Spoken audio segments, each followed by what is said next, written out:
해커스 강남 캠퍼스와 함께하는 10분의 기록 시간입니다. 자, 오늘 주제는 지역권 테마 정리하도록 하겠습니다. 지역권은요, 먼저 개념 문제, 그 다음에 두 번째는 지역권의 취득 문제, 그리고 세 번째는 지역권의 특성 문제.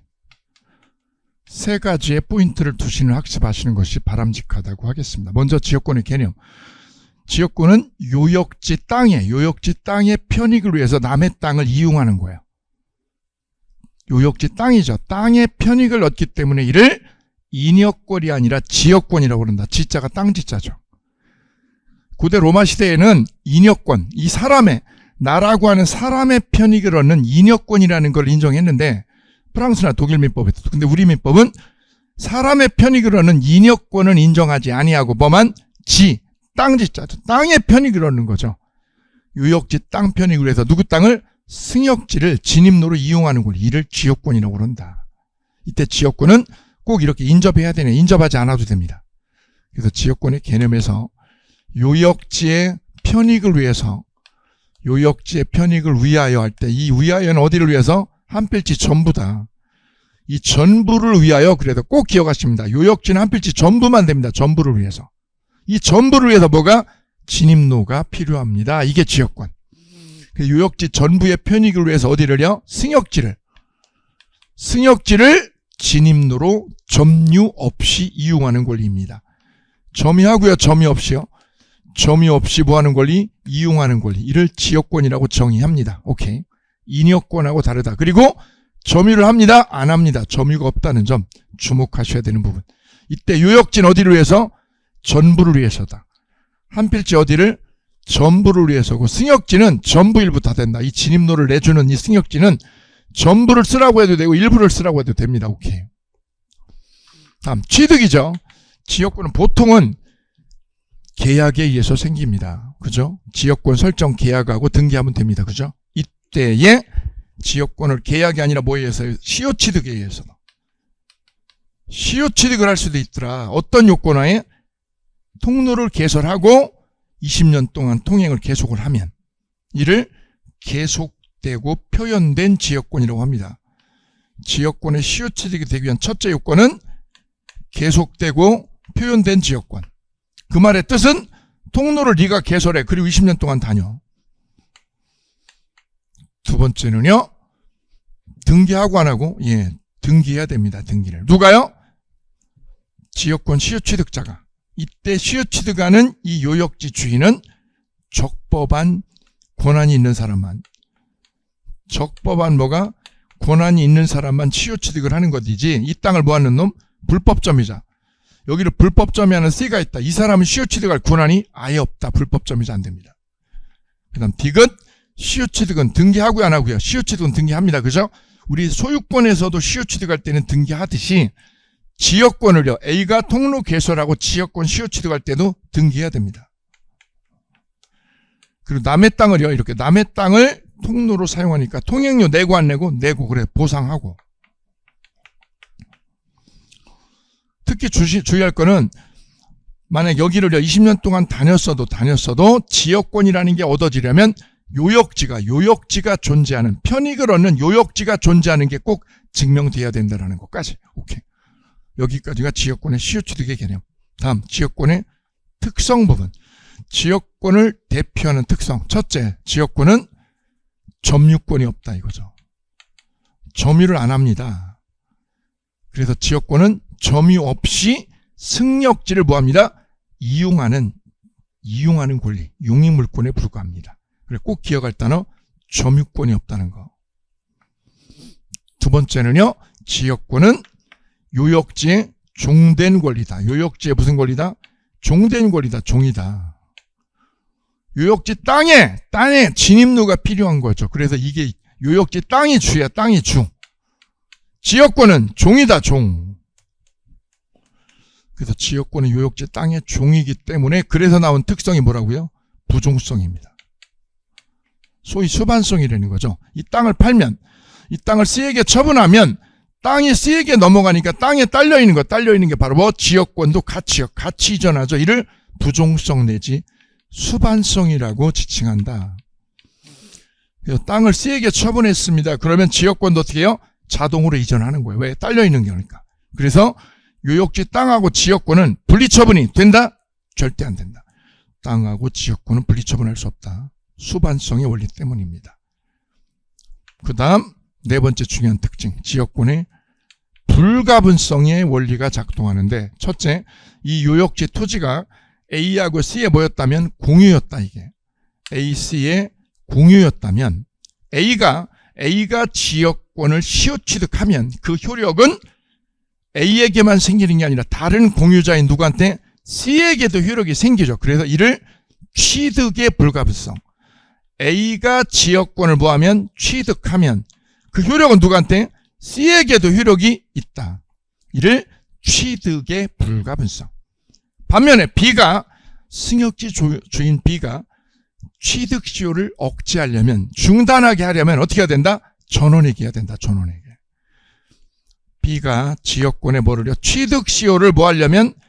중단시키려면, 취득 시효를 막으려면 누구한테요? 전원에게. A에게도 C에게도 다니지 말라고 중단을 해야 된다. 누구한테요? 전원에게. 이를 불가분성의 원리라고 합니다. 지역권의 특성까지요. 다음, 전세권 만나실 차례. 용의물권의 세 번째죠. 세 번째, 전세권. 전세권은 전세권을 설정하는 주인, 설정자, 그 다음에 세를 넣는 전세권자, 두 사람이 존재하죠. 그래서 세를 넣는 주인을 전세권 설정자라고 합니다. 세를 얻는 세입자를 전세권자. 이때 전세금이 7억, 계약기간이 1년이다. 그러면 1년 동안 부동산을 사용수익하는 권리이죠. 예, 이때 전세권의 중요한 맥락은 첫 번째, 전세권 성립 문제예요. 전세권이 성립하려면 세 가지가 필수다. 세 가지. 첫째, 전세금을 걸어라. 그죠? 그리고 설정계약을 한다. 설정계약을 한다. 그리고 전세권 뭐 한다? 등기할 것. 그래서 전세권 성립이죠. 전세권 성립의 3요소는 설정계약을 하고 전세금 주고 전세권 등기를 쳐라. 이거죠. 이때 인도는 요건이다? 아니다. 인도는 전세권의 성립 요건이 아닙니다. 그죠? 거주를 해야 돼요? 안 해도 돼. 전입신고 안 해도 된다. 전세권의 성립 문제. 두 번째, 전세권의 기간 문제죠. 기간에 관한 법적 규제. 민법 312조가 전세권의 계약 기간에 대해서 엄격하게 규제를 하고 있는데 이거 꼭 외우셔야 돼요. 왜냐? 민법 전체에 걸쳐서 기간에 대해서 가장 디테일하고 구체적으로 묶어놓은 게 바로 312조예요. 최장기는 몇 년? 10년이다. 전세권의 최장기는 몇 년을? 10년을 넘을 수 없습니다. 10년. 반면에 지역권하고 지상권은 최장기가 무제한이다. 영구 사용도 된다. 꼭 구별하실 것. 지상권하고 지역권은 영구 사용이 됩니다. 오케이, 됩니다. 근데 전세권은 최장기가 마지노선이 10년이다. 갱신도 10년 넘을 수 없다라는 거. 그 다음 최단기는요. 그러면 최단기는 어디에만? 건물만이다. 건물만 최단기가 1년이다. 건물만 몇 년? 1년으로 규제가 되어 있습니다. 토지는요. 최단기 제한이 없습니다. 그 다음 법정갱신이죠. 전세권의 계약기간이 끝나기 얼마 전에 6개월에서 1개월 전까지요. 1개월 전까지 아무 말이 없다면, 주인이 아무 말이 없다는 거는 뭐죠? 나가라는 게 아니라 그냥 자동으로 쓰라는 거죠. 이를 법정갱신이라고 그런다. 그러면 전세금은 전과 똑같죠. 전세금은 그대로 되는데 기간은 어떻게 돼요? 전과 동일이 아니라 종함이 없는 걸로 된다. 기간은. 기간 있는 걸로요? 기간 없는 걸로? 기간 없는 것으로 자동 연장됩니다. 등기하고요? 등기 안 해도. 등기 없이요? 등기 없이 자동으로 갱신되는데 왜 등기를 안 해도 되느냐? 법률의 규정으로 갱신된 것이기 때문에 등기를 굳이 할 필요 없다라는 거죠. 두 가지 기억합니다. 법정갱신이 되면 기간이 없는 걸로 되고 등기 없이 효력이 생깁니다. 이때 법정갱신도 건물에만 되고 토지는 안 됩니다. 건물에 되고 뭐가 안 되고 토지는 안 된다. 포인트. 두 가지죠. 최단기하고 법정갱신 어디에만? 건물에만 작동되는 중요한 제약이 있다. 여기 발표. 그 다음 법정갱신이 되면 기간이 없는 걸로 되죠. 그러면 기간이 없는 걸로 되면 이 계약을 누가 종결해서 끝내자고 그럴 수 있죠? 양당사자가. 기간이 없는 걸로 됐을 때 누가 끝낸다? 양당사자가. 양당사자가 뭐 할 수 있다? 소멸 통고하죠. 소멸 끝내자고. 그죠? 소멸 통고를 양당사자가 합니다. 반면에 주임법에서는 누구만? 임차인만, 세입자만 할 수 있다. 세입자 우대하니까. 이 점에서 비교된다는 거 놓치지 말으셔야 되겠고요. 소멸 통고하면 몇 개월 뒤에? 6개월 뒤에 종결이 됩니다. 6개월 뒤에 계약은 종료된다. 주임법은 세입자만 해지하고 효력은 몇 개월 뒤에? 3개월 뒤죠. 완전히 대비되죠. 이거 시험에 잘 나오는 주요 공략 지점 놓치지 않으셔야 될 중요 테마. 전세권의 성립 기간까지 됐죠. 이번에 세 번째요. 전세권자가 가지는 권리 부분입니다. 권리. 전세권이 태어나면 성립하면 어떤 힘이 생기느냐? 권리하고 의무. 먼저 권리 부분입니다. 전세권이 생기면 법은 다음과 같은 중요한 힘을 줍니다. 5가지의 중요한 힘을 줍니다. 첫째가 바로 부동산을 사용할 권리요. 부동산 사용권. 전세권은 부동산을 사용하는 용의물권이면서 동시에 무슨 물권입니다? 담보물권입니다. 그래서 돈을 안 주면 이 계약기간 동안 쓰고요. 1년 동안 쓰고 돈 안 주면 집을 뭐 할 수 있다? 경매할 수 있기 때문에 전세권은 사용하는 용의물권이면서 동시에 담보물권이다. 그리고 주인이 바뀌면 돈을 누구한테요? 설정자가 아니라 세주인이요. 세주인한테 받는다. 왜냐? 이 매매로 빌라를 팔 때 세주인은 먹기고요. 전세 끼고 사죠. 전세 안고. 그래서 전세권자는 전세금을 원래 설정자가 아니라 세주인한테 전세금 받는다. 왜? 물권이니까. 전세권자의 첫 번째 권리는 부동산 사용권이다. 두 번째는 전세금 뭐 할 수 있다? 증감 청구권이다. 전세금을 증감 청구할 수 있다. 사정 변경의 원리 때문에. 세 번째는 상린권 인정됩니다. 상린관계가. 지상권하고 똑같죠? 예. 그래서 부전상. 네 번째는 매수 청구권 인정됩니다. 매수 청구권. 전세권자가 태양열 판매를 부착을 시켰다. 주인 동의하에. 그러면 나중에 계약 종료되면 사과라고요. 사과라고 하죠. 바로 부속물 매수 청구권이 생긴다.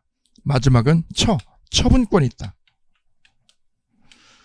전세권자는 전세권을 자기 마음대로 동의 없이도요. 주인의 허락 없이도 뭐 할 수 있죠. 이거를 전세권을 양도하고 전전세하고 전세 목적 저당권을 설정할 수 있는데 이를 통칭해서 처분권이 있다고 그런다. 해서 전세권자가 가지는 권리가 5개입니다. 그죠? 부, 전, 상, 매수, 처 5개. 마지막 하나는 뭐냐면 경매권이 있다.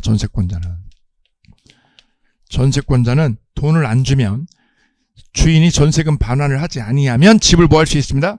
경매 처분할 수 있는 권리가 있다. 그래서 전세금을 우선 변제받는다. 우선 변제권.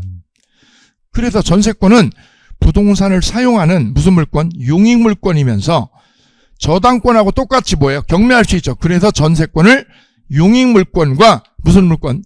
담보물권의 성격을 뭐한다? 겸한다라고 한다. 이중의 성격을 겸한다라는 게 바로 이 뜻. 오케이. 전세권자의 권리. 이어서 의무 부분. 전세권자 의무의 중요한 거는 2가지죠. 유지관리를요. 이 빌라의 유지관리를 누가 합니다? 주인이 아니라 누가? 전세권자 스스로 합니다. 그래서 전세권자가 보일러 터진 것도 수리해야 되기 때문에 전세권자가 보일러 수리를 했다면 그 돈을 주인에게 빼달라고 못하더라. 유지관리 의무죠. 첫째 의무는 무슨 의무? 유지관리. 를 누가 합니다? 전세권자가 한다. 설정자 아닙니다. 전세권자가. 두 번째는 이거를 사용하는데 뭐대로? 용도대로. 계약에 정해진 용도대로 사용해라. 용도대로. 2가지 의무가 있습니다. 오케이. 여기까지가 전세권의 기본적인 맥. 자, 오늘 지역권 그리고 전세권에 관한 10분의 기적 함께했습니다. 오늘 테마 여기서 끝내겠습니다. 감사합니다.